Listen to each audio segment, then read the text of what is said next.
Malalanta ang mga bulaklak, dadami ang tinig ng mga rosas.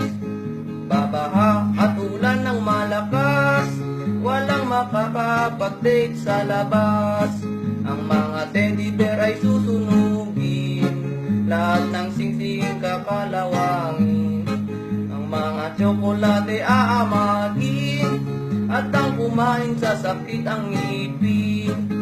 Mga lobo nilalagyan ng hangin, at ang kuryente ay papatayin. Buong Dipon Quirino ay didilim, mangyayari lahat ng yan sa Feb 14. Walang magsasaya sa Feb 14, wala nang Valentine sa Feb 14. Diretso na agad sa Feb 15, o Pebrero sa kalendaryo ay alis